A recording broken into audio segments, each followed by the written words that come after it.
आप लोगों ने मॉड्यूल सॉल्व करी थी क्या? Yes sir. मैट्रिक्स, ठीक है। तो मैं मॉड्यूल शेयर कर रहा हूँ, एक बार मॉड्यूल ओपन करके देख लो और यहाँ पे स्क्रीन पे भी देख लो। जो भी एक्सरसाइज में जो भी क्वेश्चन आपका डाउट है तो आप क्लियर कर लो, ठीक है। एक एक करके सारी एक्सरसाइज में ओपन करूंगा। अगर आपने घर पे अटेम्प्ट कर रखा है, जो भी क्वेश्चन जो नहीं समझ में आया है वो एक एक बार पूछ लो, ताकि हम इसको खत्म मॉड्यूल डिस्कशन कवर अप करने के बाद फिर नया टॉपिक स्टार्ट कर देंगे। लास्ट क्लास तक मैंने I think system of equation वगैरह सब कुछ आपको बता दिया था, और मिसलेनियस प्रॉब्लम वगैरह भी बता दी थी, और जो एक्स्ट्रा चीजें थी समेशन वगैरह रिलेटेड जो भी बच्चा कुछ था वो भी हमने फिनिश कर लिया था आई थिंक, ठीक है। कैसे इनवर्स निकालना है, डिफरेंशिएशन, मल्टीप्लिकेशन और समेशन ऑफ द डिटरमिनेंट, और उसके बाद अगले लेक्चर में हमने पीवाई की प्रैक्टिस भी करी थी, है ना। तो उसका मैंने कहा था आप लोगों को कि मॉड्यूल एक बार कर लेना, तो एक एक करके अपने मॉड्यूल के डाउट्स क्लियर कर लो। सबसे पहले एक्सरसाइज एक्सरसाइज 1 में सेक्शन नंबर A1 से लेके A8 में कोई क्वेश्चन जो नहीं समझ में आया हो? A1 to A8 any doubt? No sir. Okay. A9 to A19 second page पे।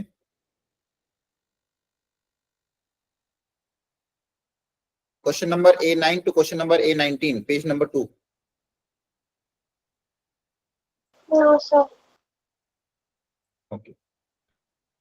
सेक्शन बी, सेक्शन बी में क्वेश्चन नंबर B1 से लेके B8।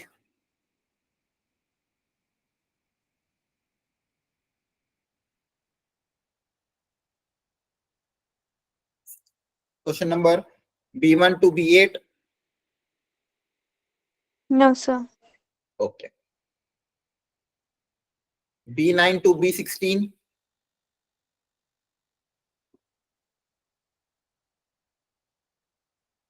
B9 टू B16, ठीक। सारे क्वेश्चन बहुत अच्छे अच्छे हैं, सारे प्रॉपर्टी पे बेस्ड ये डिटरमिनेंट के क्वेश्चन है, ट्राई करते रहना। फिर ये कुछ question section number C Cramer's rule पे, सेक्शन C और D, इस पेज पे कोई डाउट? घर पे अटेम्प्ट किया हो कोई क्वेश्चन जो नहीं हो रहा हो?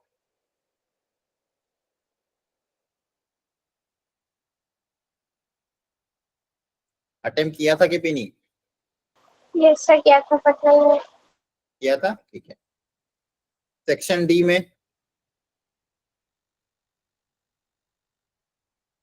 Sir question number 12। Question number 12 D section का। Yes sir. Okay. Question number 12 section number D का आपको गिवन है f ऑफ अल्फा और गिवन है g ऑफ बीटा, मतलब दो मैट्रिसेस गिवन है, एक फंक्शन ऑफ अल्फा है, दूसरा मैट्रिसेस बीटा का फंक्शन है, दो मैट्रिक्स है। वो बोला गया है f of alpha into g of beta का जब मैं इनवर्स निकालूंगा तो किस तरह का फंक्शन बनेगा, ठीक है। तो यहाँ पे आपके पास दो मैट्रिक्स है और उसका जो होल इनवर्स है उसमें से किस ऑप्शन को मैच करेगा ये बारे में पूछा गया। तो आपको बेसिकली इसका एक्सप्रेशन पता करना पड़ेगा कि ये आंसर जो आ रहा है ये किस टाइप से आ रहा है और कौन से ऑप्शन को मैच कर रहा है। अल्फा माइनस बीटा टाइम्स से आ रहा है, minus times of alpha minus beta आ रहा है, या फिर alpha inverse into beta inverse आ रहा है, या फिर कौन सा ऑप्शन आ रहा है, इस बारे में पूछा गया, ठीक है। अच्छा, मैट्रिसेस के केस में इनवर्स में आपको एक प्रॉपर्टी बताई गई होगी कि ए बी का होल इनवर्स, इसकी कोई प्रॉपर्टी होती है कि अगर दो मैट्रिक्स ए और बी का होल इनवर्स की प्रॉपर्टी क्या होती है? B inverse into A. Very good. तो यहाँ पे भी दो मैट्रिसेस है, एक ही ये है एक ही है, उसका होल इनवर्स है। तो ये होल इनवर्स कैसे इनवर्स ओपन होगा? जी बीटा का whole inverse multiply by F alpha का होल इनवर्स, है ना। अब अगर इस ऑप्शन को देखें तो यहाँ पे ऑप्शन नंबर 4 इसकी तरह दिख रहा है, तो बाकी तो फिर चेक करने की जरूरत नहीं पड़ेगी, है ना। क्लियर है? आई थिंक इसी से काम हो जाएगा। और बाकी अगर मान लो इस तरह से ऑप्शन नहीं देते तो फिर आपको ये निकालना पड़ता, मल्टीप्लाई करना पड़ता और फिर देखना पड़ता कि कौन सा ऑप्शन मैच कर रहा है। फिर यहाँ पे इन्होंने डायरेक्ट दे दिया, ठीक है। G12 के बाद और कोई डाउट इस पेज पे? इस पेज पे और कोई डाउट G12 के अलावा? No sir. D12 sorry. हाँ, अगला पेज G14 से G22 में।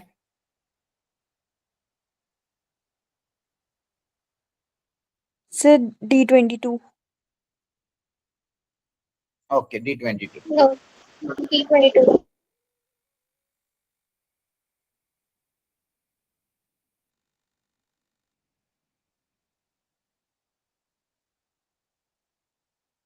D22 ये वाला क्वेश्चन है। सब लोग देखो, ए मैट्रिक्स गिवन है, पूछा गया है ए की पावर 2016 माइनस 2a की पावर 2015 माइनस a की पावर 2014 क्या होगा। अभी अगर आप ऑब्जर्व करोगे कि जितनी पावर है लगभग सब पास पास में है ना, 14, 15 और 16। क्लियर है? और मैट्रिक्स ए गिवन है। तो अगर इसमें से अगर मैं कुछ कॉमन भी लेता हूँ, ए की पावर 2014 भी कॉमन भी लेता हूँ, मेरे पास क्या बनेगा, ए स्क्वायर माइनस 2a माइनस आई। हाँ है ना, ये बनेगा।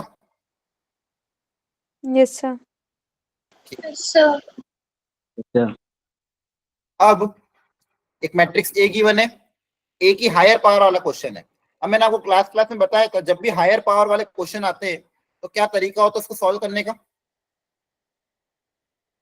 क्या तरीका अपनाते हैं जब भी हायर पावर वाले क्वेश्चन आते हैं मैट्रिक्स में से, आएंगे भी एग्जाम में आपको।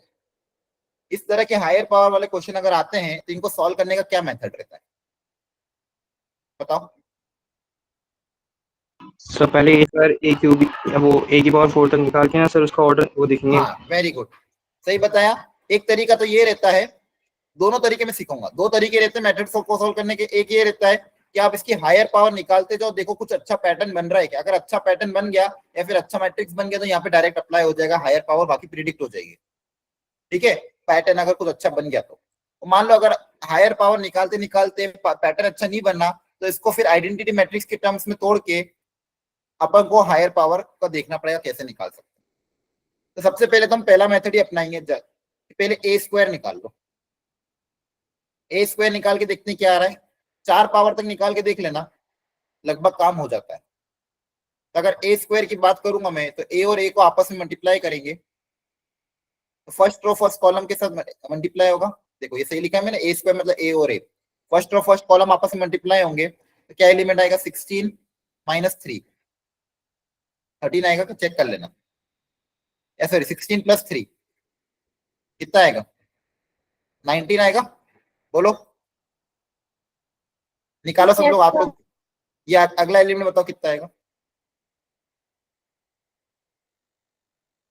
अगला एलिमेंट कितना आएगा, फर्स्ट रो सेकंड कॉलम का। -3 -3, सेकंड रो फर्स्ट कॉलम -9। -9, ठीक है। अगला 4। 4, यहां से तो कुछ अच्छा नहीं दिखा। ए क्यूब निकाल के देखते हैं, ए क्यूब कैसे निकलेगा, ए स्क्वायर में ए को मल्टीप्लाई करना पड़ेगा।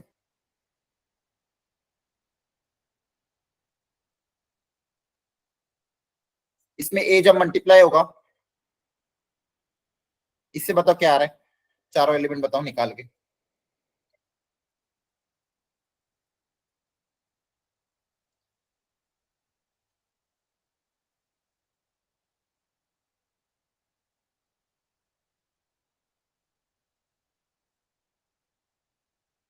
बताओ कितना आ रहा है, फर्स्ट एलिमेंट कितना आया,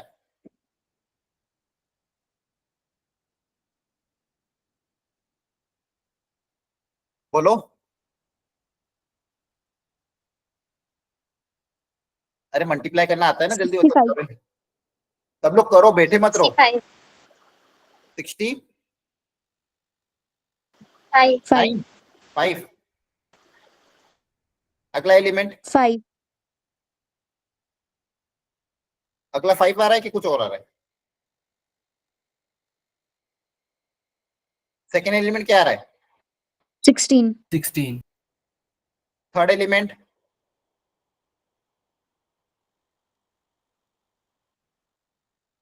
इतना टाइम थोड़ी लगना चाहिए, जल्दी बताओ। 48. 48। और ये वाला -5. अब देखो ये तो कुछ पैटर्न तो दिख नहीं रहा है, यहाँ पे चीजें और बढ़ती जा रही है, समझ पा रहे हो? इसको वापस करूंगा तो चीजें बढ़ेगी, तो क्या इस मेथड से काम हो पाएगा मेरा? No, sir. No sir. ठीक है, यहाँ से काम मेरा दिख नहीं पा रहा है, तो कोई मतलब नहीं आगे सॉल्व करने से, ये मैं हटा रहा हूँ। दूसरा तरीका क्या है, यहाँ पे जब मैं कॉमन ले रहा हूँ तो अंदर एक इक्वेशन बन रही है, एक कैरेक्टरिस्टिक इक्वेशन टाइप बन रही है, हाँ है ना? तो क्यों ना इसकी एक बार कैरेक्टरिस्टिक इक्वेशन निकालना है। इसकी कैरेक्टरिस्टिक इक्वेशन क्या होगी? अच्छा वैसे भी इसका डिटरमिनेंट पूछा है आपको, ध्यान से देखो, हाँ है ना? इसके डिटरमिनेंट की वैल्यू पूछी आपको, Yes, ये तो sir. देखा ही नहीं अपने। इसका डिटरमिनेंट आपको पूछा गया है, तो इसकी कैरेक्टरिस्टिक इक्वेशन एक बार निकाल लेते हैं, बहुत सी बार उससे भी काम हो जाता है। कैरेक्टरिस्टिक इक्वेशन निकालने का फॉर्मूला क्या सिखाया था, बताओ? डिटरमिनेंट ऑफ क्या था, बताया था? किसी भी मैट्रिक्स की कैरेक्टरिस्टिक इक्वेशन डिटरमिनेंट ऑफ क्या था, ए माइनस XI. एक्स आई। हाँ, A minus X I equal to 0, याद आ रहा है? जो भी डायगोनल है उसमें से एक्स माइनस हो जाएगा। Yes, sir. इसका डिटरमिनेंट इक्वल टू 0, ये कैरेक्टरिस्टिक इक्वेशन होती है, बताया था क्लास में। अब फटाफट देखो, क्रॉस मल्टीप्लाई कर दोगे, यहाँ से माइनस कॉमन, यहाँ से माइनस आपस में मल्टीप्लाई हो जाएंगे, तो कितना हो जाएगा, -4 माइनस एक्स, चलो मल्टीप्लाई कर लो आप तो। देखो इक्वेशन कितनी बन रही, जल्दी से निकालो। इसकी कैरेक्टरिस्टिक इक्वेशन पता करो कितनी आ रही है।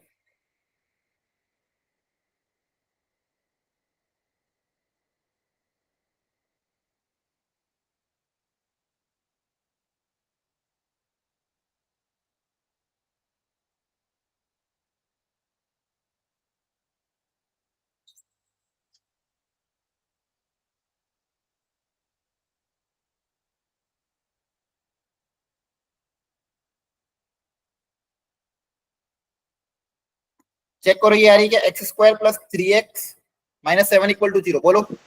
Yes sir. Yes, sir. अब हर कैरेक्टरिस्टिक इक्वेशन अपने मैट्रिक्स को सेटिस्फाई करेगी, मतलब a² + 3a - 7i = 0, है ना? a² + 3a - 7i = 0, ये अपना होगा। अब यहां से इसका यूटिलाइज यहाँ पे हो रहा है कि ये चेक करना है आपको। यहाँ पे मुझे क्या चाहिए था, a² - 2a - i चाहिए था, तो यहां से अगर मैं a² - 2a की वैल्यू निकालना चाहूं,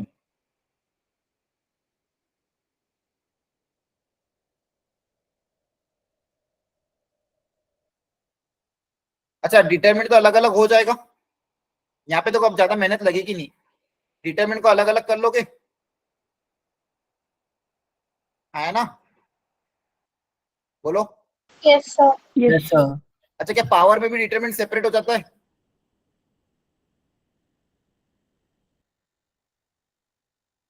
है ना? पावर को भी अलग बाहर निकाल सकते हो। जैसे डिटरमिनेंट ऑफ ए की वैल्यू अगर निकालोगे तो कितना आ रहा है,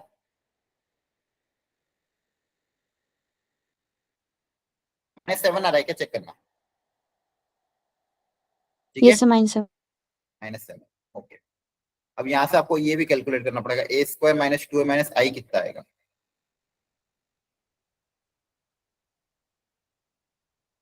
यहाँ से a² माइनस का 2a माइनस का i अलग कर लें तो क्या क्या बचेगा।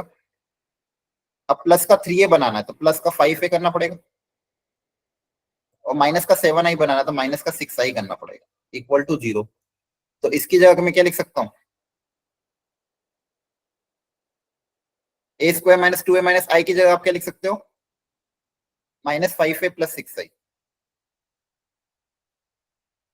ठीक है, अब यहां से आपको सोचना होगा कि एक बार यहाँ पे इसकी वैल्यू निकाल के -5 टाइम्स a + 6 टाइम्स i, ये एक मैट्रिक्स बनेगा, फिर उसका डिटरमिनेंट कितना आ रहा है वो पता करना पड़ेगा।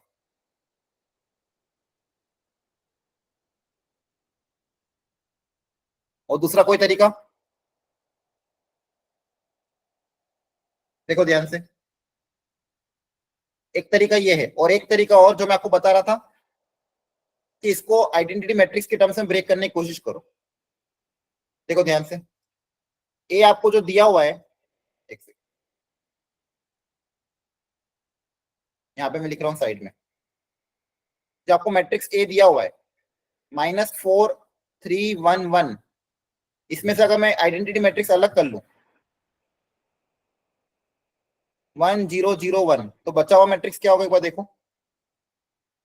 यहाँ पे क्या बनेगा बताओ जल्दी से, इसमें से अगर ये अलग दो ऐड करके वापस ये आना चाहिए, तो यहाँ पे क्या बने, ताकि -4 बनाना है या -5 लिख दें, है ना। Yes, sir. माइनस यहाँ पे 1 बनाना तो यहाँ पे 1 आएगा, 1 One. + 0 वापस 1 बन जाए। यहाँ पे 3 बनाना है तो यहाँ पे 3 आएगा, यहाँ पे 1 ऑलरेडी, तो यहाँ पे 0 आ जाएगा।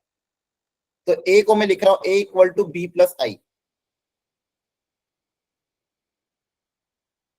अब ये जो बी मैट्रिक्स है इसकी हायर, देखो दूसरा मेथड जो होता है उसमें ये तरीका होता है, पहले मैट्रिक्स गिवन मैट्रिक्स को आइडेंटिटी मैट्रिक्स के टर्म्स में तोड़ते हैं, फिर देखते हैं जो बचा हुआ मैट्रिक्स है इसकी कहीं हायर पावर अच्छी बन रही है क्या। जैसे बी यहाँ पे क्या है -5 1 3 0, इसका एक बार एक दो पावर देख लेते हैं।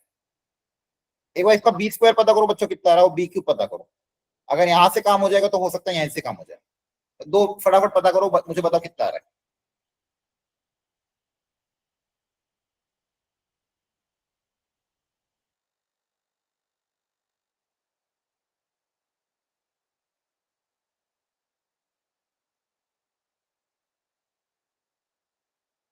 b² = 28 -5 -15 3।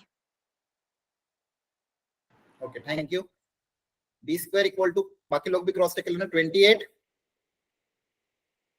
और -5 -5 -15 -15 3। 3। ओके एक बार ये भी बता देना,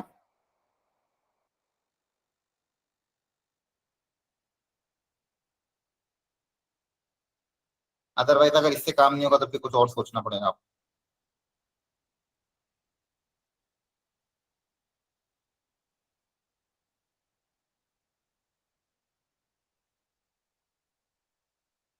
क्योंकि क्वेश्चन इतना लेंदी जा नहीं सकता, ये तो डेटा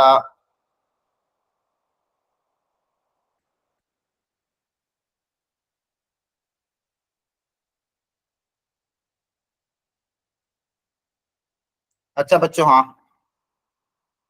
रुको 1 मिनट, मतलब नहीं ये ना, इसका डेटा में करेक्शन है, यहाँ -1 आएगा। वही मैं सोचू इतना लेंदी, देखो कभी भी कोई क्वेश्चन इतना लेंदी आपका जाएगा नहीं, या तो मेथड 1 से काम हो जाएगा, या मेथड 2 से काम होगा, या मेथड 3 से काम होगा। और यहाँ पे इसी मेथड से, डिटरमिनेंट की मेथड से काम होगा, क्योंकि यहाँ पे क्वेश्चन में -1 है, यहाँ पे इन्होंने मिसप्रिंट है मॉड्यूल का, इसकी जगह -1 आ जाएगा। तो एक अपने क्वेश्चन में करेक्शन कर लो। अगर मान लो यहाँ -1 आ गया तो क्या होगा, देखो अब तो शायद सॉल्व हो जाए। अगर ये -1 होगा इसकी डिटरमिनेंट की वैल्यू कितनी आएगी बताओ।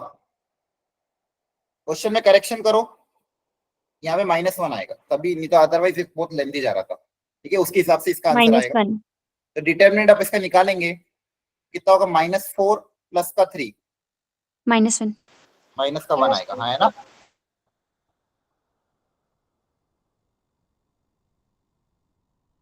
ठीक है,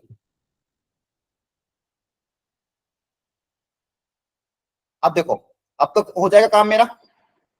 मैंने इसको अलग अलग कर लिया, ए की पावर 2024 अलग चला जाएगा, तो -1 की पावर 2014 हो जाएगा यहाँ पे। तो और जो बचा हुआ डिटरमिनेंट है उसका निकालना है, तो वो बचा हुआ भी निकाल सकते हो। कैसे निकालोगे, a² - 2a - i, पहले ये मैट्रिक्स निकाल लेना, फिर इसका क्या निकालोगे, डिटरमिनेंट। a² तो अभी अपने निकाला भी था आई थिंक, हाँ है ना। Yes sir. तो a² आपका आ रहा था शायद एक बार इसका निकाल लेना वापस, 20 आएगा, यहाँ पे आएगा 5, यहाँ पे आएगा -15। एक बार पता कर लेना a² कितना, नहीं 20 नहीं आएगा। a² कितना आया था आपका, 13 3, फिर आएगा माइनस का 9 आएगा, माइनस का 2 आएगा, ये a² आएगा। -2 है, पूरे को 2 से मल्टीप्लाई कर दोगे, -8 - 2 6 का 2, माइनस का आई 1001, यहाँ से एक मैट्रिक्स बनेगा, उसका डिटरमिनेंट यहाँ पुट अप कर देना, तो दोनों को मल्टीप्लाई करोगे तो आंसर आ जाएगा। क्लियर है? कर Yes, लोगे sir. सॉल्व? ठीक है। यहाँ डेटा में मिसप्रिंटिंग नहीं तो इतना कैलकुलेशन लेंदी जाता नहीं है, ठीक है। आपके जनरली क्वेश्चन इतने हायर कैलकुलेशन में नहीं जाता। यहाँ -1 कर लेना अपने अपने क्वेश्चन। Yes, sir. ओके। इसके बाद जिसने भी एक्सरसाइज 1 करी हो 2 करी हो, उसमें 1 to 10 एनीवन कोई डाउट?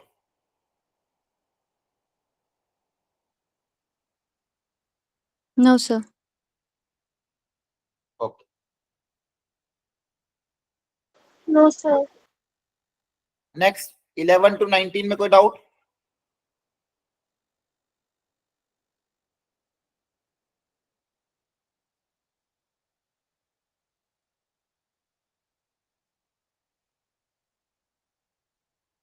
इलेवन टू 19 में कोई डाउट? Sir, 19th. 19, ठीक है। सब लोग 19 देख लो। और बच्चों जिसने भी मॉड्यूल नहीं सॉल्व करी है, मैं कितने चांस ऑलरेडी दे चुका था, इतने दिन से चैप्टर चल रहा है, तो जिनने भी नहीं सॉल्व करी तो थोड़ा ध्यान रखो, वो मॉड्यूल सॉल्व करना है। 19 एक बार पढ़ लो जल्दी से सब लोग।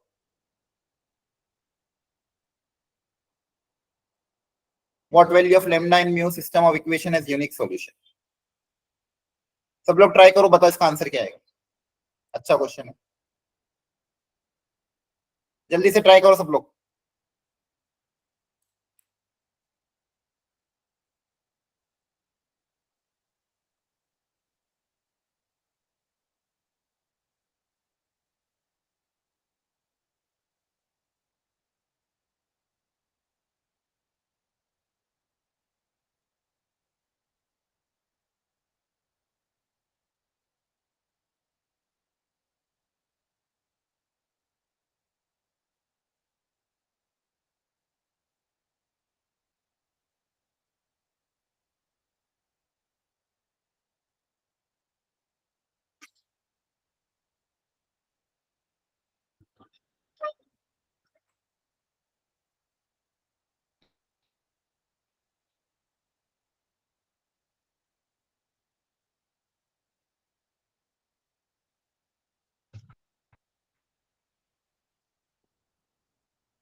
कर रहे हो अटेम्प्ट?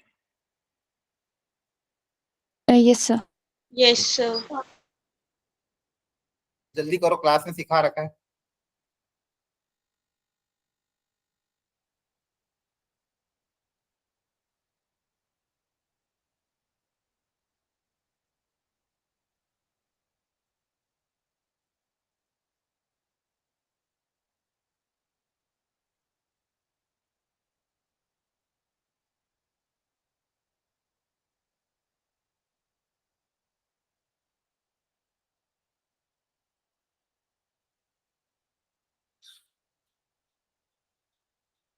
क्या आ रहा है क्या बताना, बोलो। Yes, sir. Yes, sir. अब यूनिक सॉल्यूशन के लिए क्या कंडीशन होती है? So delta not equals to 0. Unique solution के लिए डेल्टा नॉट इक्वल टू 0, तो lambda -3 should not be equal to 0, तो यहाँ से क्या आ जाएगा, lambda not equal to 3। Yes, sir. अब म्यू में क्या कंडीशन होगी?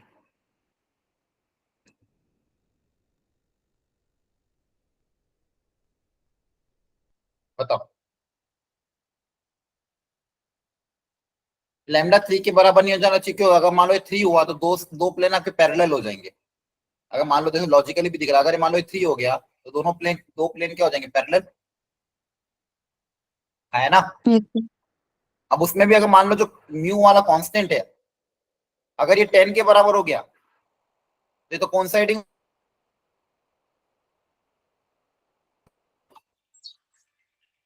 खैर उस सब की जरूरत भी नहीं है।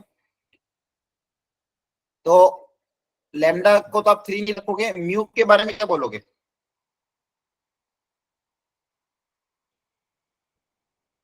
हेलो, आवाज Yes, आ रही sir. है?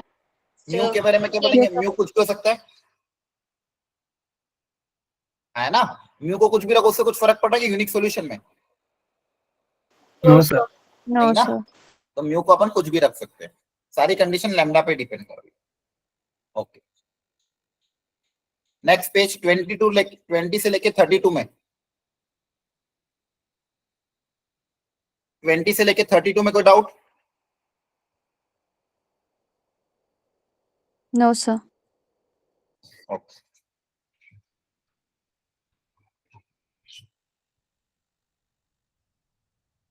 थर्टी 31 से 36 में कोई डाउट? No, sir. ओके, ठीक है, बस यहीं तक मैंने दिया था। अब बची हुई जो एक्सरसाइज है उसमें जेई वाली भी है और दूसरी है, तो उसमें वो आप अटेम्प्ट कर लेना। जिसने अटेम्प्ट नहीं किया वो एक बार वो देख लेना, ये वाले बच्चे एक्सरसाइज को अटेम्प्ट कर लेना। फिर भी कोई डाउट रह जाता है आने वाली क्लासेस में आप पूछ लेना, लेकिन अटेम्प्ट जरूर कर लेना। क्लियर है? बिना मॉड्यूल के काम नहीं होगा। Yes, sir. Yes, sir. Okay, अब ये हमारा टॉपिक था limit sorry matrices and determinant complete हो चुका है। अब अगला जो टॉपिक है कंटिन्यूटी एंड डिफरेंशिएबिलिटी, तो उसको पढ़ने के लिए पहले लिमिट का कॉन्सेप्ट बहुत अच्छे से आना चाहिए। ठीक है, तो पहले हम लिमिट्स को अच्छे से कवर करेंगे। लिमिट्स बहुत प्रॉपरली अगर कवर हो गया तो उसके बाद फिर आपको मैं कंटिन्यूटी एंड डिफरेंशिएबिलिटी कवर करूंगा। ठीक है, तो आज हम टारगेट करते हैं भी लिमिट्स को अच्छे से पढ़ लें। करें start? Yes, sir. Yes, sir. मैं स्क्रीन शेयर कर रहा हूं।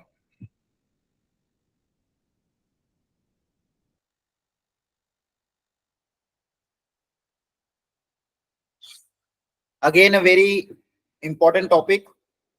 अब ये लिमिट ऐसा टॉपिक है बच्चों जिसके क्वेश्चन इतने ज्यादा टफ, मतलब बेसिकली लेवल अच्छा रहता है लेकिन कॉन्सेप्ट थोड़े से ही है। तो मैक्सिमम मैंने ये देखा है कि ज्यादातर बच्चे से इस चैप्टर क्वेश्चन हो जाते हैं, ज्यादा उसमें टफनेस आती नहीं है। थोड़े से कॉन्सेप्ट रहते हैं, थोड़े से फॉर्मूले रहते हैं, और generally question easy medium level के जो भी आते हैं डायरेक्ट सॉल्व हो जाता है, डायरेक्ट फॉर्मूला अप्लाई करो और आंसर आ जाता है। तो ये चैप्टर आपका स्कोरिंग कहा जा सकता है, मतलब इसमें आप अपना स्कोर अच्छे से कर सकते हो। ठीक है, तो इसको मिलके समझते हैं। और हाँ, लिमिट्स अगर अच्छे से हो गया तो कंटिन्यूटी डिफरेंशिएबिलिटी में दिक्कत नहीं आएगी, क्योंकि वो पूरा लिमिट पे ही बेस्ड है। अगर लिमिट्स अच्छे से नहीं आया तो कंटिन्यूटी डिफरेंशिएबिलिटी भी समझ में नहीं आए, इसलिए लिमिट्स को तो अच्छे से करना जरूरी है। और ये जो पूरा टॉपिक है लिमिट, कंटिन्यूटी एंड डिफरेंशिएबिलिटी, यहाँ से 2 क्वेश्चन बनते हैं। एक क्वेश्चन बहुत सी बार लिमिट से डायरेक्ट आ जाता है, एक क्वेश्चन कंटिन्यूटी डिफरेंशिएबिलिटी से आ जाता है। तो again JEE point of view से भी इंपॉर्टेंट है, और ऐसा टॉपिक है जो ज्यादा टफ नहीं है, जो थोड़ी मेहनत करके भी इस चैप्टर को अच्छे से कर सकते हो। जो अगला चैप्टर है आपका एप्लीकेशन डेरिवेटिव, वो थोड़ा टफ आता है, उसमें से क्वेश्चन का लेवल थोड़ा ज्यादा हायर आता है, लेकिन इस चैप्टर में से इतना हायर लेवल के क्वेश्चन नहीं आते। तो अगर आपने सिर्फ नोट्स अटेंड कर लिए और मॉड्यूल भी अगर बेसिक भी सॉल्व कर ली, तो भी आपका जेई मेंस का पॉइंट ऑफ व्यू क्लियर हो जाए। थोड़े बहुत पीवाईक्यू सॉल्व कर लिए, थोड़ी सी मॉड्यूल सॉल्व कर ली और नोट सॉल्व कर लिए, तो इस चैप्टर के सारे क्वेश्चन जो अगले साल आने वाले हैं वो आपके गारंटी बन जाए। हाँ, थोड़ा पीवाईक्यू जरूर करना इस चैप्टर के, और टॉपिक वाइज क्वेश्चन करना बहुत जरूरी है। तो इसमें 2-3 चीजें, एक तो मॉड्यूल से पहले अपने बेसिक्स क्लियर करना। मॉड्यूल जब आप कर लोगे तो उससे आपकी बेसिक अंडरस्टैंडिंग क्लियर हो जाएगी। ठीक है, और उसके बाद फिर आप लास्ट 3 साल के पीवाईक्यू देख लेना। इसके अलावा कुछ करने की जरूरत नहीं है। अगर इतना आपने ईमानदारी से कर लिया, मैं गारंटी कह रहा हूँ 2024-25 में जो भी क्वेश्चन आएगा लिमिट का, कंटिन्यूटी या डिफरेंशिएबिलिटी का, आपसे गारंटी हो जाएगा। इसके ज्यादा ये चैप्टर डिमांड करता ही नहीं है। थ्योरी भी लिमिटेड है, कॉन्सेप्ट भी लिमिटेड है। अगले वीक के एंड तक ये पूरा टॉपिक कंप्लीट हो जाएगा, लिमिट, कंटिन्यूटी एंड डिफरेंशिएबिलिटी। इस वीक में लिमिट का कवर करेंगे, उसके अगले वीक में कंटिन्यूटी, डिफरेंशिएबिलिटी एंड डिफरेंशिएशन वो कवर हो जाएगा। ये 2 वीक टॉपिक चलेगा, 2 वीक में पूरा कवर हो जाएगा। मेरे साथ साथ आप लोगों का भी मॉड्यूल सहित पीवाईक्यू सहित ये कंप्लीट हो जाना चाहिए, ताकि जब भी टेस्ट हो, टेस्ट में आपके इसके क्वेश्चन अटेम्प्ट हो सके। अगेन मॉड्यूल से अपना बेसिक करना बहुत जरूरी है, वो भी एक्सरसाइज 1 में।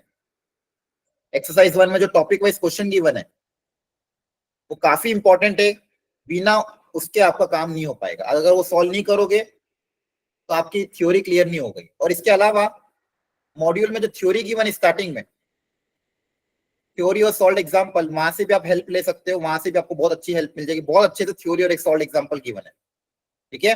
वो आपके कॉन्सेप्ट को और ज्यादा बिल्डअप करेगी। कुछ चीजें तो मैं क्लास में कवर करूंगा, इसलिए आप घर पे अगर प्रैक्टिस एक्स्ट्रा करनी हो तो मॉड्यूल की थ्योरी और सॉल्व एग्जांपल आप ट्राई कर लेना। इस चैप्टर में है क्या क्या, पहले हम देखेंगे लिमिट को सॉल्व करने का तरीका, फिर एल हॉस्पिटल वगैरह, ये सारे मेथड्स हैं लिमिट को सॉल्व करने के, अलग अलग मेथड, वो पूरा हम डिटेल में देखेंगे। फिर अच्छे से इस चैप्टर को समझते हैं, ये जो लिमिट का कॉन्सेप्ट है क्यों आया और इसका मतलब क्या है, ठीक है। एक मिनट, चार्जर कनेक्ट कर रहा हूँ, तब तक आप हेडिंग डालो लिमिट्स।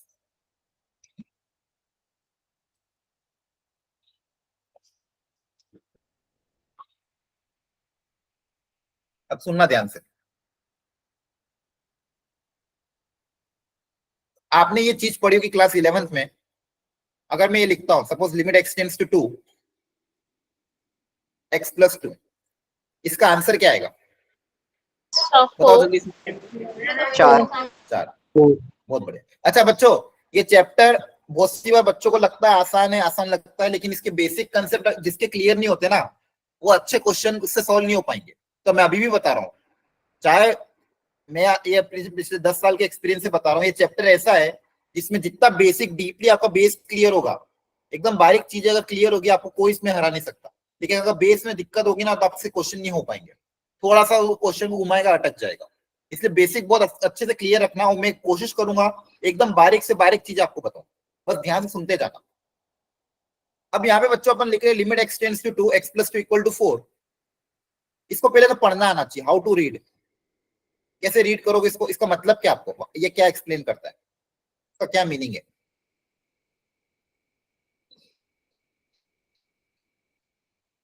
या फिर इसको आप कैसे पढ़ोगे, बताओ एक जना कोई भी। ये जो पूरी चीज लिखी हुई है इसका मतलब क्या है। अच्छा अगर मैं आपको सिंपल ये पूछता, अगर यहाँ पे ऐसा लिखा होता f x equal to x plus 2 f of 2 equal to 2 plus 2 equal to 4, इसको आप कैसे पढ़ते, ये तो अब तक करते आ रहे थे अपन, इसको कैसे पढ़ रहे थे बोलो। सब फंक्शन में x की जो वैल्यू है वो तो पुट करनी है। हाँ वेरी गुड। कोई फंक्शन है y equal to x plus 2, उसमें x की जगह 2 रखने पे वैल्यू 4 आ रही है, मतलब फंक्शन की वैल्यू 2 पे 4 है ना। फंक्शन की value Yes, sir. x equal to 2 पे 4 आ रही है, ये इसको पढ़ने का तरीका है। एकदम ध्यान सुनते जाना, अभी बता रहा हूँ, बहुत अच्छा चैप्टर है, कॉन्सेप्चुअल है, बारीकी बहुत है इसके अंदर। अब ये तो आपको पढ़ने भाई f x equal to x plus 2, उसमें x की जगह 2 रखा, आंसर 4 आ रहा है, मतलब फंक्शन की वैल्यू x इक्वल टू 2 पे 4 आ रही है। ये तो इसको पढ़ लिया, तो हमको आता है। इसको कैसे पढ़ेंगे, इसको सर कैसे जब पढ़ा, x 2 तक वेरी करेगा तो इसकी वैल्यू 4 आएगी। उसकी वैल्यू 4 आएगी, लेकिन इसमें गड़बड़ है, और सोचो, थोड़ी सी एक मिस्टेक है इसमें। वेरी गुड, आपने ट्राई किया, बाकी लोग भी ट्राई करो। इसको कैसे पढ़े, कोशिश तो करो।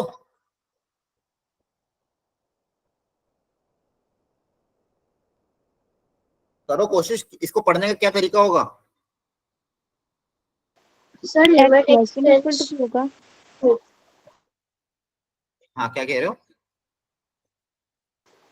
सर जब हम लिमिट मतलब जो x की लिमिट है वो 2 पुट करेंगे तो जो वैल्यू आनी चाहिए वो 4 आनी चाहिए। अच्छा ठीक है। हाँ तो ये x जो, हाँ हाँ हाँ बोलो इशिता बोलो, हाँ एक जना को बोल रहा था, x less than equal to 2 होगा जब। x less than equal to 2। अच्छा ठीक है, और कोई, हाँ किन्हीं किन्हीं बच्चों, हाँ बोलो बोलो। Limit x tends to 2। अच्छा नहीं इस पूरे का मतलब समझना चाह रहा हूँ, ये जो स्टेटमेंट लिखा है मैंने, limit x tends to 2 x plus 2 equal to 4, इसको आप किस तरह से रीड करोगे, इससे आप क्या समझते हो? किन्हीं किन्हीं बच्चे ने बोला सर x की वैल्यू 2 होगी तो आंसर 4 आएगा, या फिर x की वैल्यू 2 की तरफ जाएगी तो आंसर 4 आएगा। ठीक है, चलो अब इसको मैं प्रॉपर्ली समझाता हूँ, सुनना ध्यान सर से। इसकी वैल्यू 2 को अप्रोच कर रही है। हाँ, तो ये फंक्शन कहाँ जा रहा है, या फिर फंक्शन क्या हो रहा है? ठीक है, तो आप लोगों ने लगभग, किसी ने आधा सही बोला है, किसी ने थोड़ा सही बोला है। इसका करेक्ट स्टेटमेंट क्या है वो सुनो ध्यान से। सर और वही काम का है पूरे चैप्टर में। इसमें ये बोला गया, इसको पढ़ने का तरीका ये है। हाँ बोलो बोलो बोलो बोलो, हाँ क्या कहना चाह रहे हो?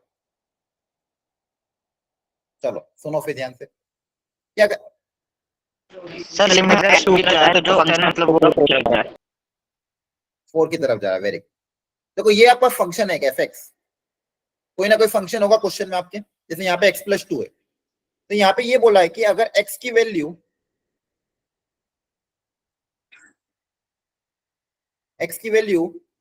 टू की तरफ अप्रोच कर रही है,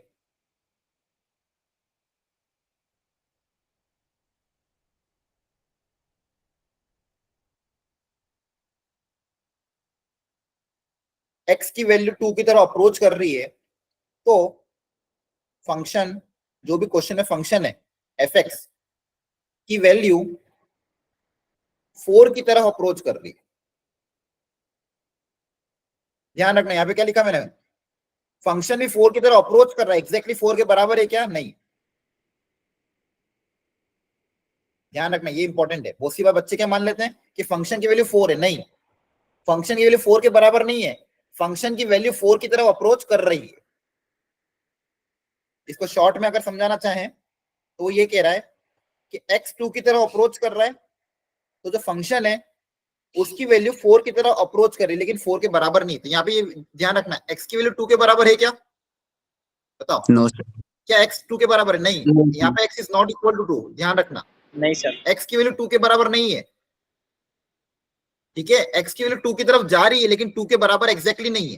तो लिमिट के कॉन्सेप्ट में जब भी यहाँ पे लिमिट लग रही है, इस पूरे का आंसर 4 है। देखो ध्यान, दोनों में अंतर है, समझना ध्यान से। एफ एक्स मान लो है मेरा x+2, अगर मैं ये बोल रहा हूं x जब 2 की तरफ अप्रोच कर रहा है तो एफ एक्स जो मेरा होगा वो 4 की तरफ अप्रोच करेगा। लेकिन अगर मैं ये यहाँ पे लिमिट लगा दूं, अगर limit x tends to f x, तो इसकी वैल्यू एग्जैक्टली 4 के बराबर है। ये 4 की तरफ, ये जो आ रहा है ये इक्वल टू 4 है। यहाँ पे क्या आ रहा है answer equal to 4, limiting value क्या आ रही है? Equal to 4। लेकिन अगर फंक्शन x 2 की तरफ अप्रोच कर तो फंक्शन किसकी तरफ अप्रोच कर रहा है? 4 की तरफ अप्रोच कर रहा है। अब 2 की तरफ अप्रोच, अगर मैं बोल रहा हूँ x की 2 की तरफ अप्रोच कर रहा हूँ, मतलब x 2 के बराबर नहीं है, आपको ध्यान रखना है। 2 की तरफ जा रहा है। अब 2 की तरफ जाने के लिए दो रास्ते हो सकते हैं। अगर x की वैल्यू 1.999 हुई तो भी ये वैल्यू 2 की तरफ जा रही, मतलब 2 के नियरली बहुत पास पास में है ना। या फिर x की वैल्यू अगर 2.000001 हुई तो भी ये नियरली 2 के क्या है? पास है। तो 2 की तरफ जाने के लिए दो तरीके, लेकिन 2 के बराबर नहीं, ये ध्यान रखना है। 2 के बराबर नहीं है, ये ध्यान रखना है। x is not equal to 2, 2 की तरफ जा रहा है लेकिन 2 के बराबर नहीं है। 2 से थोड़ा सा छोटा होता है तो इसको हम बोलते हैं लेफ्ट साइड से जाना, या फिर 2 माइनस, इसको शॉर्ट से डिनोट कैसे करते हैं? 2 माइनस से। इसको लिखने का तरीका क्या होता है? 2 माइनस, ये होता है मेरा लेफ्ट हैंड साइड। ये कौन सी होती है? लेफ्ट साइड, है ना। Yes sir. 2 से थोड़ा सा कम। जैसे मान लो अगर मैं नंबर लाइन पे इस चीज को लिखूं,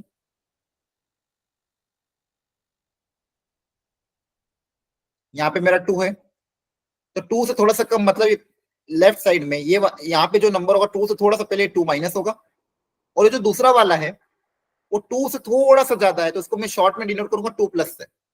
2 प्लस लिखा मतलब 2 से थोड़ा सा ज्यादा। ये मेरा हो गया राइट हैंड साइड। ये मेरा क्या हो गया? Right hand side. ये 2 से थोड़ा सा क्या है? ज्यादा है, मतलब यहाँ पे कहीं होगा 2 से थोड़ा सा आगे। ठीक है, इसको मैग्नीफाई करोगे तो एकदम बहुत पास पास में है वैसे, तो 2 से थोड़ा सा पहले और 2 से थोड़ा सा पास। ठीक है, तो ये 2 की तरफ अप्रोच करने के दो रास्ते, या तो ये हो सकता है या फिर ये हो सकता है, कोई भी एक तरीका हो सकता है। दोनों ही केस में नंबर जो है 2 की तरफ अप्रोच कर रहा है, लेकिन 2 के बराबर नहीं है, 2 के बराबर नहीं है। ठीक है, तो ये चीजें ध्यान रखनी है। और यहाँ पे ये चीज का भी ध्यान रखना है कि x की वैल्यू 2 की तरफ अप्रोच कर रही है, जैसे यहाँ पे रखूंगा मैं 2.00 समथिंग, तो आंसर क्या आएगा 4.00 समथिंग। 1.99 रखूंगा तो आंसर क्या आएगा, या तो आंसर 3.999 समथिंग आएगा, या फिर आंसर क्या आएगा 4.000001 समथिंग। आ रही बात समझ में? Yes sir. यहाँ पे भी Yes, फंक्शन जो है वो Yes, 4 की sir. तरफ अप्रोच कर रहा है, लेकिन एग्जैक्टली 4 के बराबर नहीं है। यहाँ पे भी फंक्शन 4 के बराबर नहीं, ध्यान रखना, function is not equal to 4। हाँ, लेकिन अगर मैं लिमिट लगा दूंगा आगे, तो इस पूरे की वैल्यू 4 के बराबर आएगी। इस पूरे की वैल्यू किसके बराबर आएगी, 4 के बराबर। आ रही बात समझ में? 4। ये बेसिक अंतर पहले क्लियर होना चाहिए। पक्का क्लियर हुआ? Yes sir. Yes, sir. Yes sir. Yes, sir. ठीक है, अब देखो लिमिट किस तरह से यूज हुई, इसको समझने के बाद आपको समझ में आएगा कॉन्सेप्ट लिमिट का कहाँ पे और कैसे यूज हुआ। ये बेसिक अंडरस्टैंडिंग थी। अब इसको मैं देखो बहुत अच्छे से एक चीज एग्जांपल लेके समझाता हूँ, सेम एग्जांपल। जब मेरे पास एक फंक्शन ऐसा आया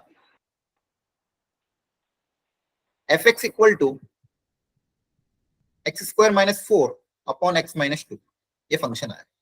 मैंने बोला कि बताओ फंक्शन की वैल्यू 2 पे कितनी है, तो बताओ कितनी होगी, क्या बोलोगे आप?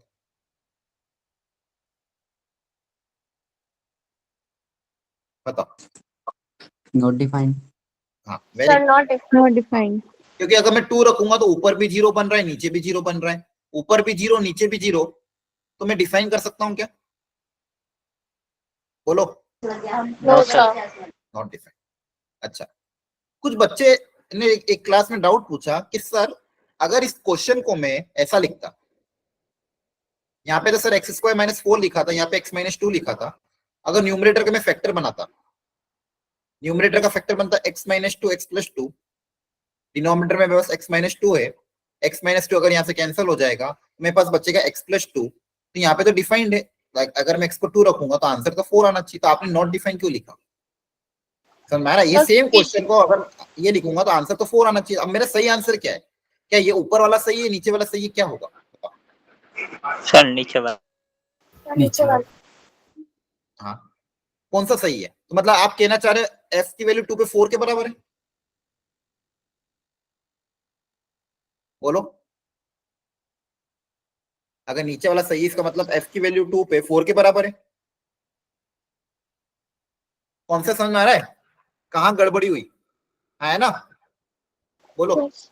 Yes sir. ठीक है, ऊपर वाले फंक्शन में नीचे वाले फंक्शन में क्या अंतर आ रहा है?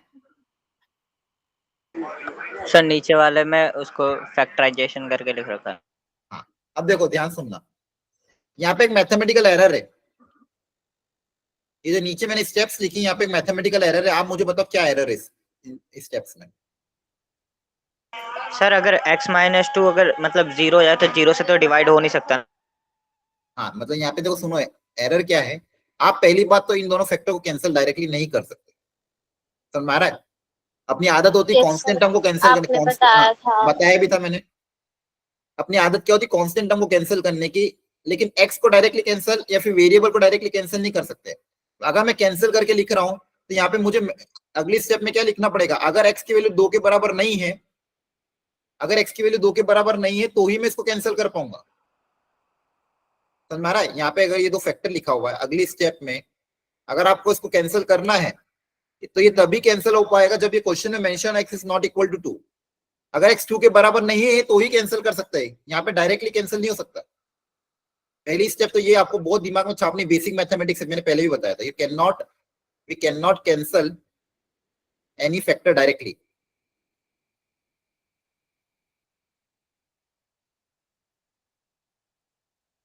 मैंने आपको पहले ही बताया था, याद है इक्वेशन सॉल्व करते टाइम, है यस ना? सर। Yes sir. पिछली क्लासेस में मान लो कोई क्वेश्चन इस तरह का हो, x cube minus 3x square plus 4x square equal to 9, मान लो यहाँ पे कुछ मान लो दिया हुआ है, यहाँ पे ऐसा कुछ था, और यहाँ पे मान लो x इंटू 2x माइनस 8। आप बोलोगे सर यहाँ से और यहाँ से x को कैंसिल कर दो, तो स्टेप गलत होगा। आपको x को इधर भेजना पड़ेगा, कॉमन वगैरह लेके सॉल्व करना पड़ेगा, डायरेक्टली कोई फैक्टर कैंसिल नहीं कर सकते, हाँ है ना? Yes sir. Yes sir. Yes, sir. और मान लो अगर मैं ये स्टेप लिख रहा हूं तो मुझे यहाँ पे मेंशन करना पड़ेगा x is not equal to 2, है ना? अगर x नॉट इक्वल टू 2 हुई है तो ही इसको मैं कैंसिल करके x प्लस 2 लिख सकता हूँ, अदरवाइज डायरेक्टली लिख नहीं सकता। आ रही बात समझ में? तो यहाँ पे इनिशियली अगर f ऑफ 2 बोलूंगा तो क्या होगा? नॉट डिफाइन होगा। एफ ऑफ टू क्या होगा, नॉट डिफाइंड। क्लियर है Yes, sir. है ना? Yes, sir. और ये कैंसिल वाला स्टेप भी ध्यान रखना, इस यहाँ से यहाँ स्टेप आने में ये मेंशन होना जरूरी है। अगर x नॉट इक्वल टू 2 है तो कैंसिल होकर आप क्या लिख सकते हो, x प्लस 2। ये समझना ना, ये मेंशन होना जरूरी है। ये मेंशन होगा तो ही अपन इसको ये लिख पाएंगे, अदरवाइज इसको कैंसिल नहीं कर पाएंगे। मेरा एफ ऑफ टू क्या होगा, not defined.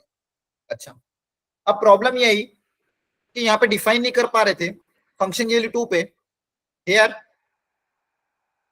What was the problem? Problem ये आ रही थी कि we are unable to define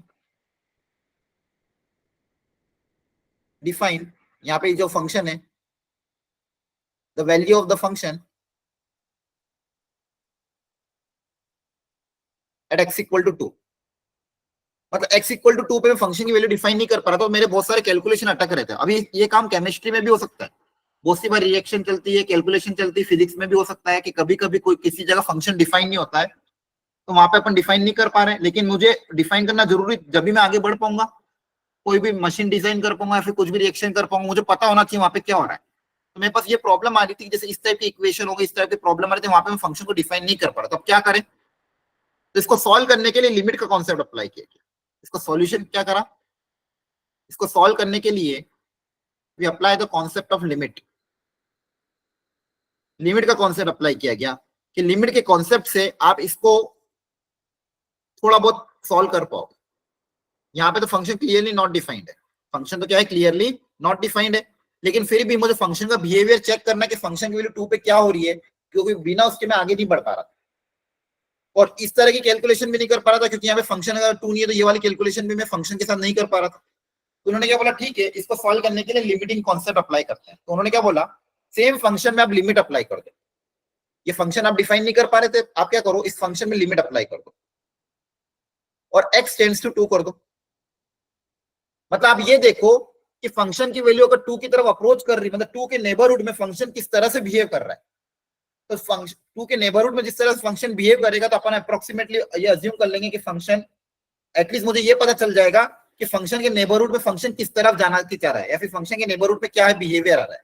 क्योंकि फंक्शन के लिए 2 पे तो पता नहीं है, तो लेकिन उसके आसपास पता करके मैं फंक्शन का बिहेवियर चेक कर सकता हूँ। तो उन्होंने बोला ठीक है, x की वैल्यू जब 2 की तरफ अप्रोच करेगी, फंक्शन मेरा क्या था, x square minus 4 upon x minus 2। अगर अब इसको मैं फैक्टराइज करके लिखना चाहूं, ऊपर के फैक्टर क्या बनेंगे, x माइनस 2, x प्लस 2, नीचे के फैक्टर बनेंगे x माइनस 2। अब मुझे बताओ क्या अगली स्टेप में मैं इसको यहाँ पे फैक्टर को कैंसिल कर सकते हैं या नहीं कर सकते? कर सकते हैं सर। क्यों कर सकते हैं? क्योंकि यहाँ पे x 2 की तरफ अप्रोच कर रहा है, x is not equal to 2, है ना?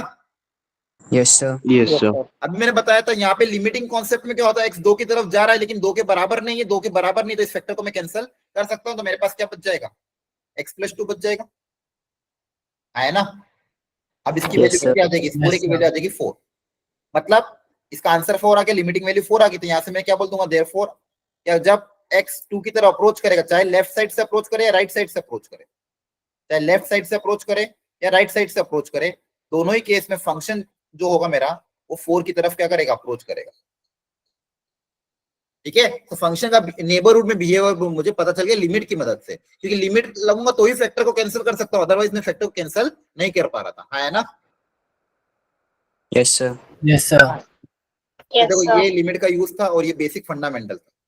अब इसमें दो चीजें दिख रही है, जब लिमिट अप्रोच कर रही है तो दो साइड से अप्रोच कर रही है, लेफ्ट साइड से और राइट साइड से, है ना? अब देखो इसी फंक्शन का मैं ग्राफ ड्रॉ कर रहा हूँ, इसी फंक्शन का मैं ग्राफ ड्रॉ कर रहा हूँ।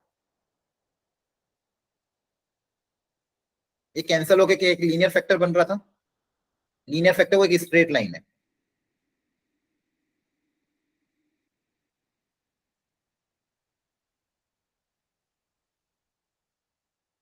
ये आपके इस fx का ग्राफ है। क्लियरली यहाँ पे x इक्वल टू 2 पे फंक्शन की वैल्यू डिफाइन नहीं है ना? ये x इक्वल टू क्या है, 2 है। इस पॉइंट पे फंक्शन की वैल्यू डिफाइन नहीं है ना? यहाँ पे कुछ भी डिफाइन नहीं है, ओपन ब्रैकेट है, ठीक है। लेकिन 2 के नेबरहुड में मतलब थोड़ा सा लेफ्ट साइड से और थोड़ा सा राइट साइड से फंक्शन किसकी तरफ अप्रोच कर रहा है, फोर की तरफ। 4 की तरफ। तो 2 माइनस पे और 2 प्लस पे दोनों ही केस में फंक्शन 4 की तरफ क्या कर रहा है, अप्रोच कर रहा है। लेकिन x इक्वल टू 2 पे फंक्शन क्या है, x इक्वल टू 2 पे फंक्शन क्या है, नॉट डिफाइंड। लेकिन लिमिट की वैल्यू x टेंड्स टू 2 पे किसके बराबर आ रही है, 4 के बराबर। हाँ, इक्वल टू 4। पूरी लिमिट की वैल्यू तो इक्वल टू 4 है, फंक्शन की वैल्यू 4 की तरफ अप्रोच करे, लेकिन पूरी लिमिट की वैल्यू किसके बराबर है, इक्वल टू 4। क्या बात समझ में आई? हाँ है ना? Yes, sir. Yes sir. ठीक है। अब इसी चीज को एक बार और एक दूसरे ग्राफिकली थोड़ी और चीजें समझने की कोशिश करते हैं कि लिमिट कब कैसे एग्जिस्ट करेगी, कब एग्जिस्ट नहीं करेगी। एक ग्राफ तो अभी अपन ने समझ लिया, एक सिंगल ग्राफ में बना रहा हूं, उसमें बहुत अच्छा एग्जांपल आपके मॉड्यूल में भी शायद गिवन होगा, पढ़ना आज घर जाके। एक ग्राफ है, वहां पे मैं अलग अलग पॉइंट पे लिमिटिंग वैल्यू डिफाइन करने की कोशिश कर रहा हूं, और ग्राफ को कैसे पढ़ते हैं वो आपको आना चाहिए।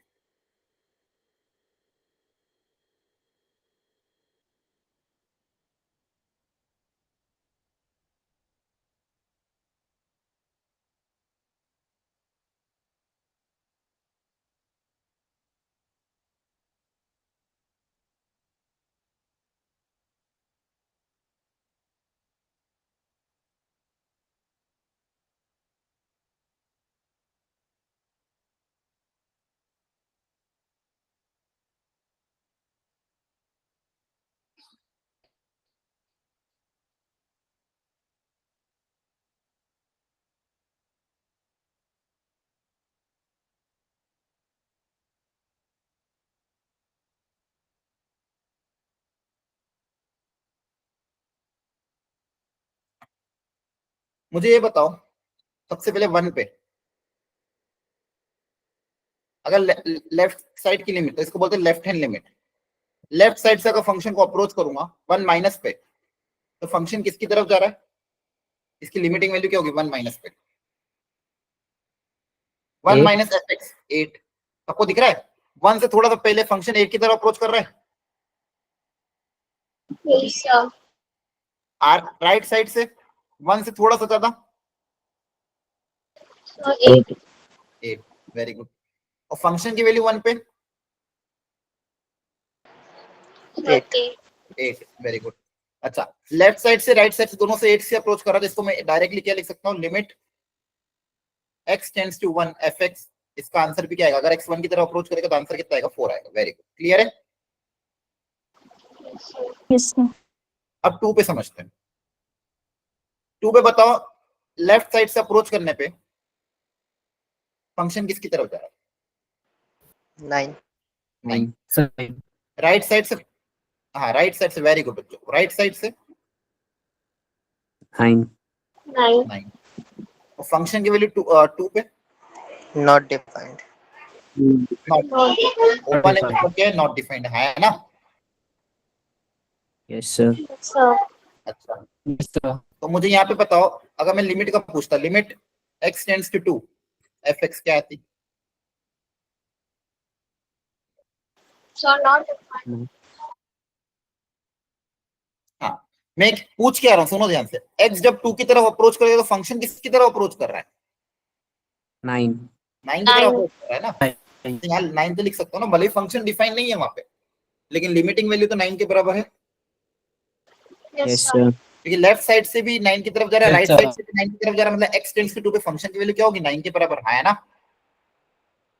yes sir चलो, Yes, sir. सर हमने पहले वाले में 4 क्यों लिखा? पहले वाले का 4 क्यों सर 8 लिखा? आएगा, limit x tends to 1 fx equals to 8। हाँ सॉरी सॉरी सॉरी, हाँ यहाँ गलती से 4 लिख, 8 आएगा, 8 आएगा, हाँ सही, मैंने गलती से लिख दिया। क्लियर है? वो पिछले क्वेश्चन का ध्यान रखें, है ना? Yes sir. Yes sir. Okay, Yes, sir.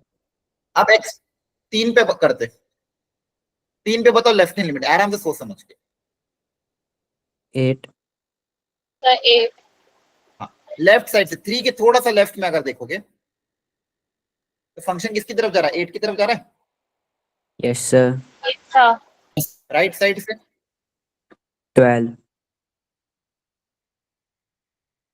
Right side 3 से थोड़ा सा आगे सर ये 12। पॉइंट आएगा, और ये पॉइंट किसकी तरफ जा रहा है, 12 की तरफ। yes sir ये पढ़ना ना Yes, sir. चाहिए। आप ऐसे ग्राफिकली देखा करो, थोड़ा सा आगे गए अगर तो फंक्शन किस तरफ जा रहा है, थोड़ा सा पहले गए तो फंक्शन किस तरफ है, थोड़ा सा पहले ये वाला पॉइंट है ग्राफ पे और थोड़ा सा आगे ये वाला पॉइंट है, और ये वाला पॉइंट y के करस्पॉन्डिंग 12 के पास में और ये वाला पॉइंट 8 के पास में, तो लेफ्ट हैंड लिमिट 8 है, राइट हैंड लिमिट 12 है, और फंक्शन की वैल्यू 3 पे। Sir not defined. देखो ध्यान से, Sir, यहाँ पे ओपन है, यहाँ पे तो ओपन है लेकिन यहाँ पे क्लोज है ना, 3 पे आया ना, Yes, क्या sir. 12 बराबर होगी, बोलो,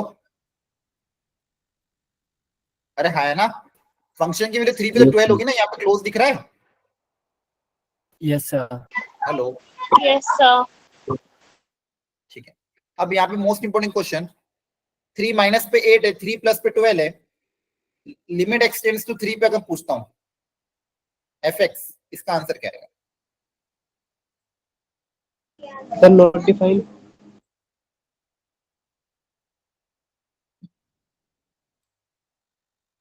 पक्का?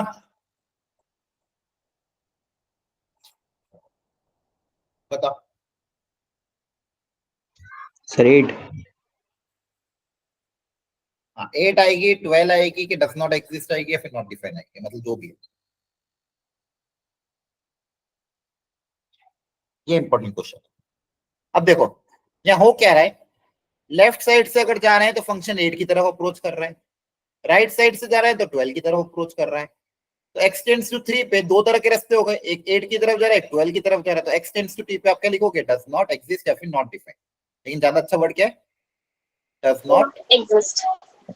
ये ध्यान रखना है, क्योंकि लेफ्ट साइड से अलग जा रहा है, राइट साइड से अलग जा रहा है, तो अगर एक्सटेंड्स टू 3 बोलो आप, एक्सटेंड्स टू 3 मतलब ऐसा जरूरी नहीं कि लेफ्ट साइड या राइट, दोनों कुछ भी हो सकता है, दोनों तरफ से सेम तरफ जाना चाहिए, तो ही इसकी वैल्यू है। जैसे यहाँ पे बचे हुए केसेस में देखो, यहाँ लेफ्ट साइड से राइट साइड से 8 की तरफ जा रहा था, तो आंसर भी कितना है 8, यहाँ लेफ्ट साइड से राइट साइड से 9 की तरफ जा रहा था, आंसर भी कितना है 9, भले फंक्शन डिफाइन नहीं है, लेकिन लेफ्ट हैंड लिमिट और राइट हैंड लिमिट अगर प्रॉपर जा रही तो फंक्शन की लिमिट डिफाइन होगी।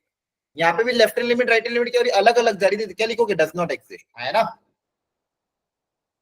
समझ पा रहे हो? Yes sir. Yes sir. Yes, sir. ठीक है, तो ये बेसिक कंसेप्ट का याद रखना, ये ग्राफ पढ़ना आना चाहिए। तो लिमिट कब डिफाइन होगी, किसी भी फंक्शन की लिमिट कब एग्जिस्ट करेगी, लिमिट में बोल रहा हूं, limit x tends to a f x, अगर मान लो ये l आ रही है, एग्जिस्ट कर रही है, फाइनाइट आ रही है, इसका मतलब ये तब एग्जिस्ट करेगी जब लेफ्ट साइड से राइट साइड से दोनों ही केस में फंक्शन किसकी तरफ अप्रोच हो रहा है, मतलब लेफ्ट हैंड लिमिट और राइट हैंड लिमिट l की तरफ आ रही होगी, तो ही लिमिट क्या करेगी, एग्जिस्ट करेगी, l के बराबर होगी, है ना। Yes sir. Yes, sir. Yes, sir. ये देखो ये इसकी डेफिनेशन है, if left hand limit right hand limit दोनों ही l फाइनाइट है तो लिमिट एग्जिस्ट करेगी, और उसकी वैल्यू किसकी बराबर आएगी, l के बराबर आएगी, और वहीं पे अगर लेफ्ट हैंड लिमिट और राइट हैंड लिमिट अलग अलग है तो आप क्या बोलोगे, limit x tends to a उस फंक्शन पे क्या हो जाएगी, डज नॉट एग्जिस्ट। क्या ये समझ में आ रहा है? Yes, sir. यहाँ तक क्लैरिटी आ गई? ठीक है, तो ये ध्यान रखना है। अगर एक छोटा सा एग्जांपल और ले लूं,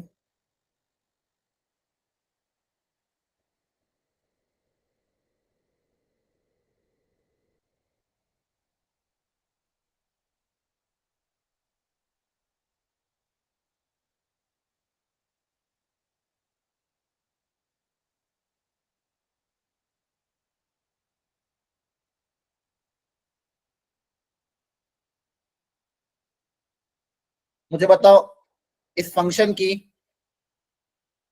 ये जो फंक्शन है fx, इसकी लेफ्ट हैंड लिमिट कितनी आएगी, 7. x equal to 7। 3 पे बात कर रहा हूं मैं, 3 पे left hand limit 7. 7, right hand limit 7. 8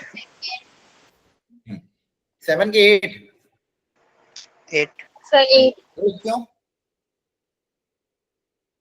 अरे 3 पे फंक्शन की वैल्यू 3 पे कितनी है, 8 के बराबर, 8. 8। Yes, sir. 3 से थोड़ा सा पहले वो 7 के बराबर ही होगी ना, Yes, sir. है Yes, ना? sir. वो डायग्राम थोड़ा एनलार्ज करके बनाए, लेकिन उस पॉइंट पे तो फंक्शन की वैल्यू 8 है, थोड़ा सा आगे जाओगे तो ग्राफ तो नीचे आ रहा है ना, yes, sir. देखो Yes, ग्राफ sir. यहाँ तक गया, 7 तक गया, ओपन बना, ऊपर गया, वापस नीचे आ गया, तो थोड़ा सा आगे गया, ग्राफ किसकी तरफ आ गया? 7 की तरफ आ गया, है ना? Yes, तो sir. Left Yes, hand sir. Limit 3 minus पे 7 के बराबर, 3 प्लस पे 7 के बराबर। अब मैं आपको ये पूछता हूँ, limit x tends to 3। Sir ये RHL वाला एक बार और बताइए। हाँ बता दो, चलो सुनना ध्यान से।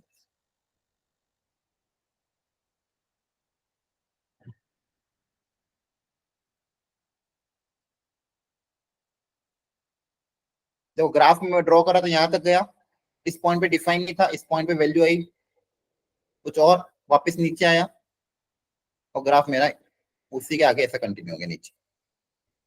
अब यहाँ पे इस तरह से दिया हुआ है कि ये जो पॉइंट है, ये मान लो x इक्वल टू कुछ है 3, मान लो, कुछ भी मान सकते हो, और इसके करस्पॉन्डिंग ये जो पॉइंट है,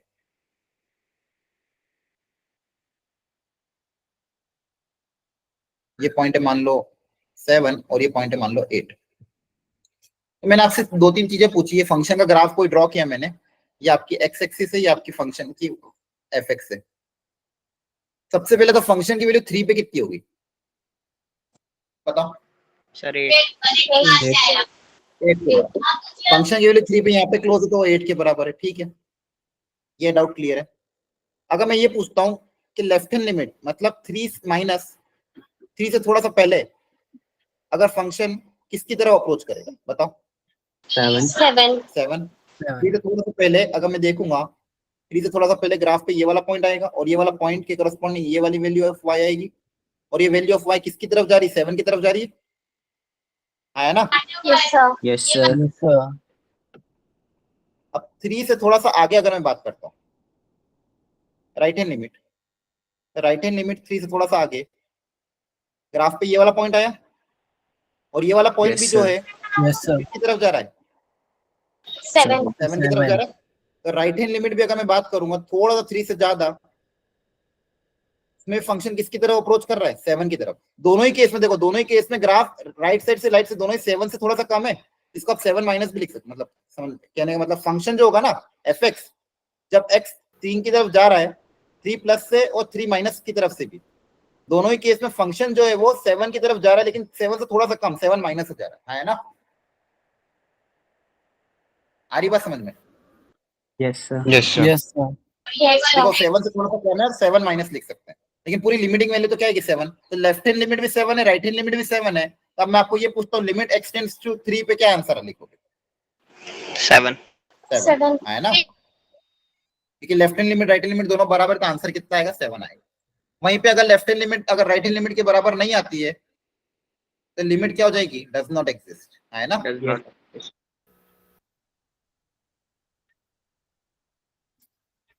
और ये भी कॉन्सेप्ट ध्यान रखना है, आगे काम आएगा कि किस तरफ से अप्रोच कर। जैसे यहाँ पे भी इस ग्राफिक में भी अगर आप देखोगे, ये 2 पे या फिर ये 3 वाले में, 3 वाले में यहाँ पे 3 के थोड़ा सा पहले ग्राफ ऊपर है थोड़ा सा, है ना? तो 3 माइनस पे जो ग्राफ आ रहा है वो 8 की तरफ अप्रोच कर रहा था, 8 से थोड़ा सा ज्यादा अप्रोच कर रहा था, तो 8 प्लस आएगा, है ना? देखो ध्यान से, ये वाला पॉइंट है, ये 8 से ऊपर है ना? और Yes, यहाँ sir. पे अगला ये वाला पॉइंट है, ये 12 से ऊपर है, तो ये भी क्या आएगा? 12 प्लस। मतलब अगर फंक्शन की वैल्यू बात करें, आंसर तो लिमिटिंग वैल्यू तो 8 आएगा, लेकिन फंक्शन की वैल्यू क्या होगी? 12 प्लस होगी। क्लियर हो रहा है? Yes, sir. Yes, sir. कोई डाउट यहाँ तक? No, sir. No, sir. अब देखो इसको छोटे छोटे और एग्जांपल में 1-2 जगह यूज करके दिखाता हूँ, फिर अगली क्लास में हम इंडिटरमिनेट फॉर्म वगैरह पढ़ेंगे। आज की क्लास में तो और बेसिक एग्जांपल थोड़े और देखते हैं, फिर नेक्स्ट क्लास में इंडिटरमिनेट फॉर्म इंट्रोड्यूस करूंगा मैं। आज अपन ने क्या देखा? Introduction to limit. इसके लिए आप एग्जाम्पलर के बेसिक क्वेश्चन और एनसीईआरटी के बेसिक क्वेश्चन ट्राई कर सकते हो। अब सुनना ध्यान से, जैसे मान लो एक क्वेश्चन दे रहा हूँ मैं आपको,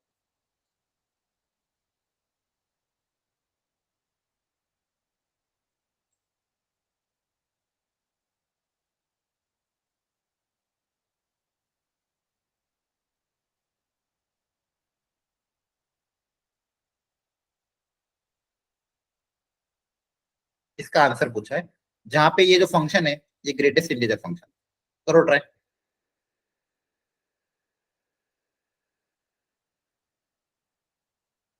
चार ऑप्शन दे देता हूँ।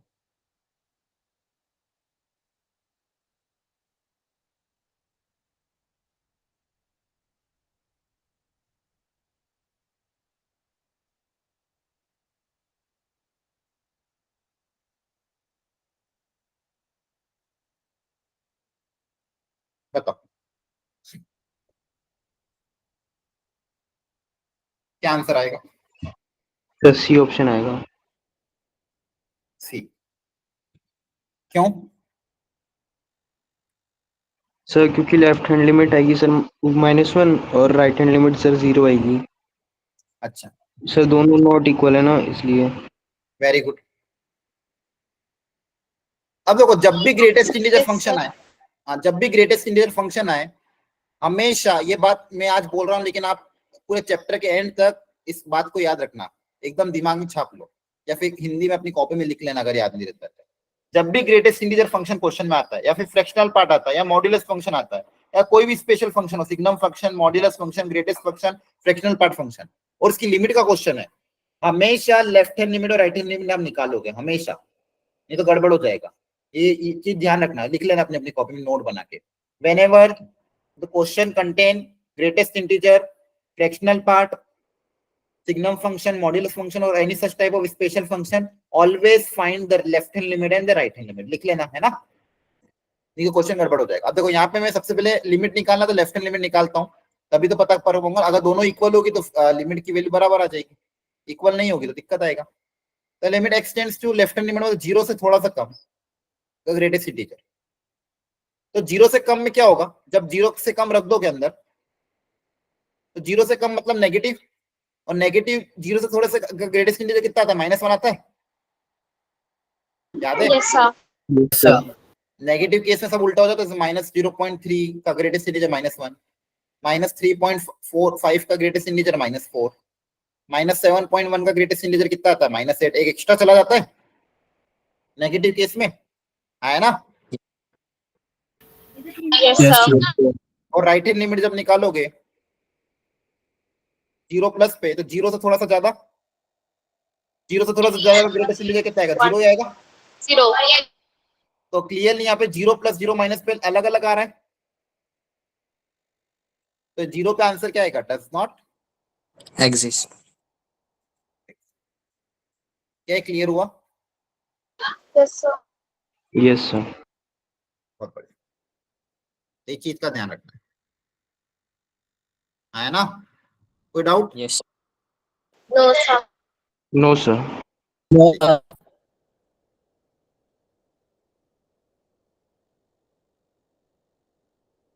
अगर मान लो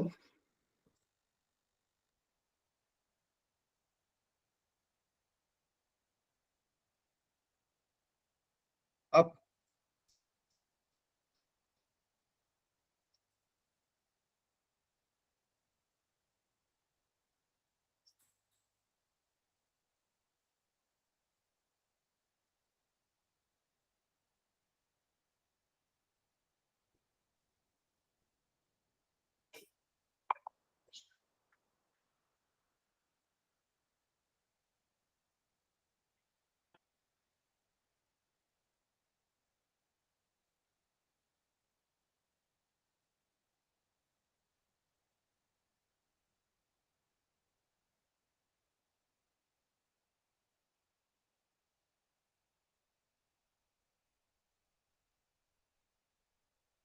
Sir, 2 ही है. So does not exist. Does not exist. कैसे सॉल्व किया रहा, Right hand limit or left hand limit. पर निकाली कैसे? अगर मैं लेफ्ट हैंड लिमिट की बात करता हूँ, तो कैसे पता करोगे लेफ्ट हैंड लिमिट क्या होगी?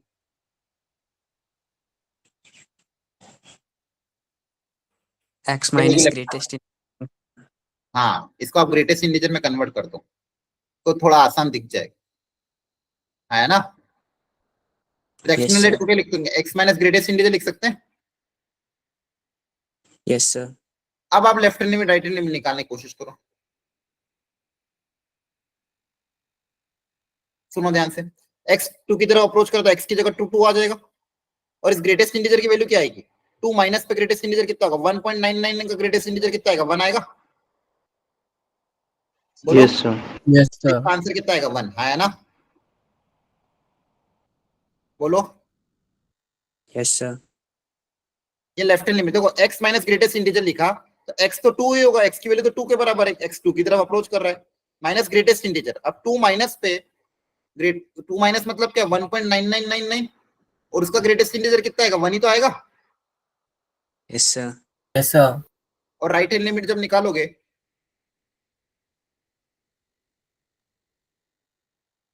तो x की तो 2 ही है, और 2 इसका राइट हैंड लिमिट कितना हो जाएगा? 2 प्लस पे Sir, 2. 2 के बराबर आएगा, तो 2 माइनस 2 Yeah. कितना आ जाएगा? 0. 0. Clearly again left hand limit right hand limit अलग अलग आ रही है, तो लिमिट क्या करेगी? Does not exist. क्या करेगा answer? Does not exist. Very good.